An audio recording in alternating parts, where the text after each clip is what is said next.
राजा इंद्रजीत अनंतपुर के राजा हैं। वो अपने प्रजा के कुछ लोगों से बेहद परेशान हैं, क्योंकि उनके राज्य में चोरी, ठगी, लूटपाट की घटनाएं अक्सर सुनाई देती हैं।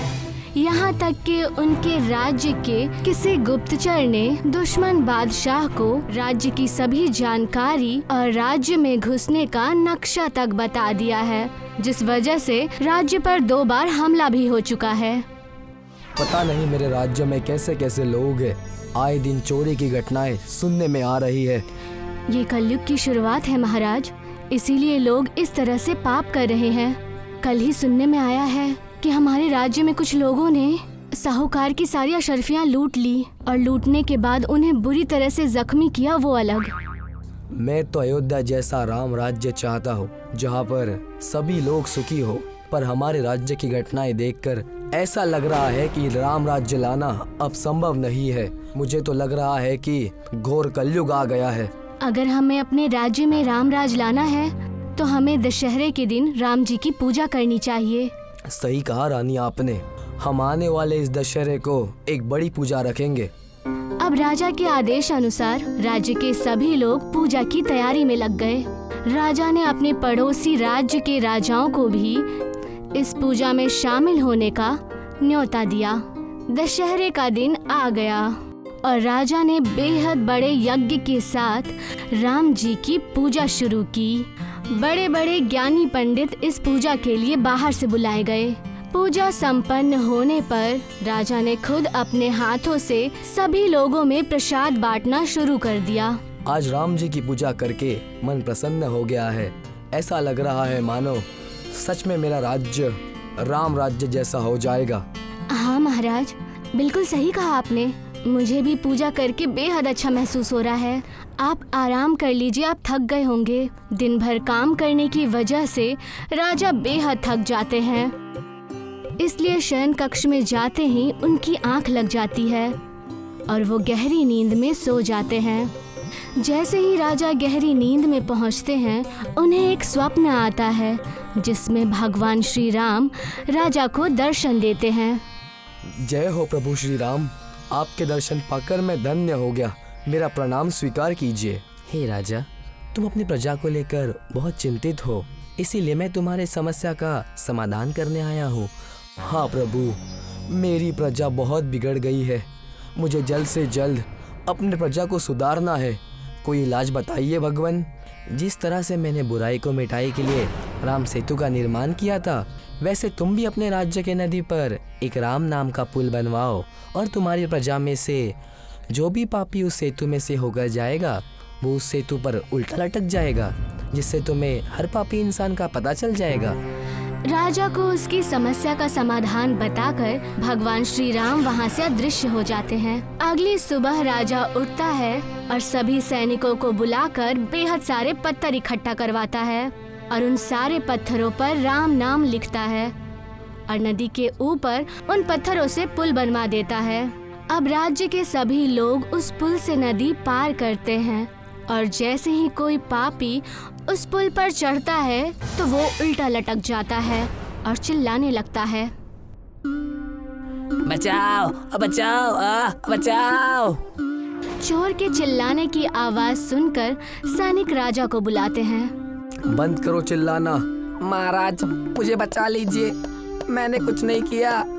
झूठ मत बोलो, तुमने जरूर कोई गलत काम किया है, तभी तुम इस पुल पर लटके हो। मुझे माफ कर दीजिए महाराज, मैं एक चोर हूँ और मैंने बहुत सी चोरियाँ की है और आज भी मैंने दुकान में चोरी की। मैं तुम्हें छोड़ दूंगा अगर तुमने चोरी किया हुआ सामान लोगों को वापस कर दिया तो।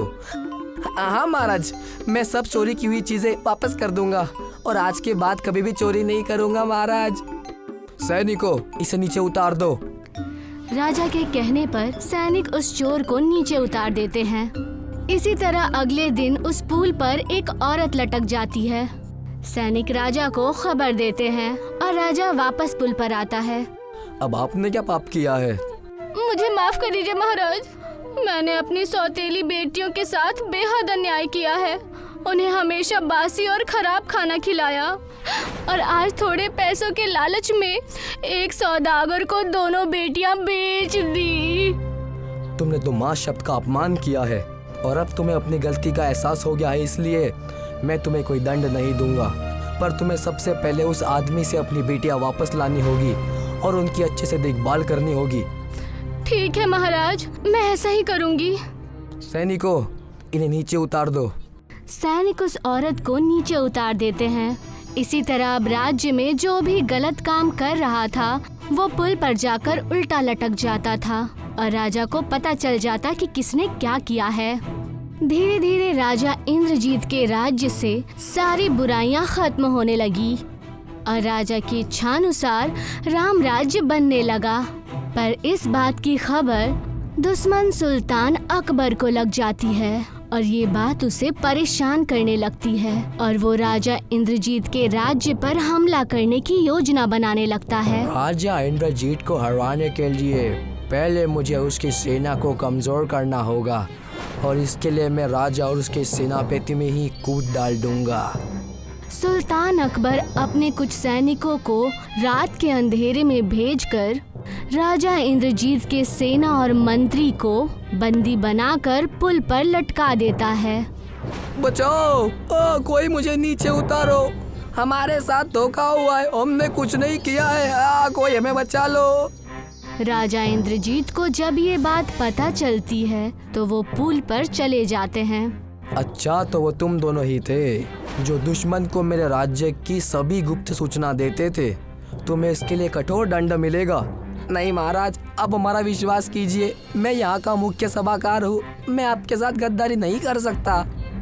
राजा मंत्री और सेनापति की कोई भी बात नहीं सुनता और दोनों को राज्य के साथ गद्दारी करने के जुर्म में फांसी की सजा सुना देता है।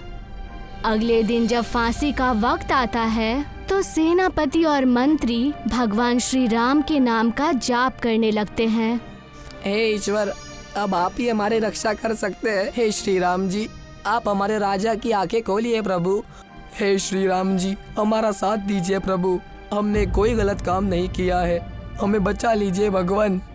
तभी अचानक से एक चमत्कार होता है, तेज रोशनी आती है और सपने में भगवान श्री राम राजा को दर्शन देते हैं। तुम्हारे सेनापति और मंत्री निर्दोष है।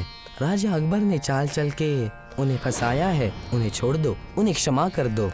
राजा को होश आता है और वो सेना और मंत्री को फांसी होने से रोक देता है और अपनी सेना के साथ जाकर अपने दुश्मन सुल्तान अकबर को बंदी बनाकर जेल में डाल देता है। अब चुंबक पुल पर लटकने के डर से राजा इंद्रजीत के राज्य के सभी लोग भाईचारे के साथ रहने लगते हैं और राजा उस चुंबक के पुल का नाम राम सेतु रख देता है और अपने राज्य का नाम अयोध्या रखता है। साथ ही साथ राजा पुल के पास भगवान श्री राम की एक बेहद बड़ी प्रतिमा बनवा देता है और राजा के राम राज्य का सपना पूरा हो जाता है।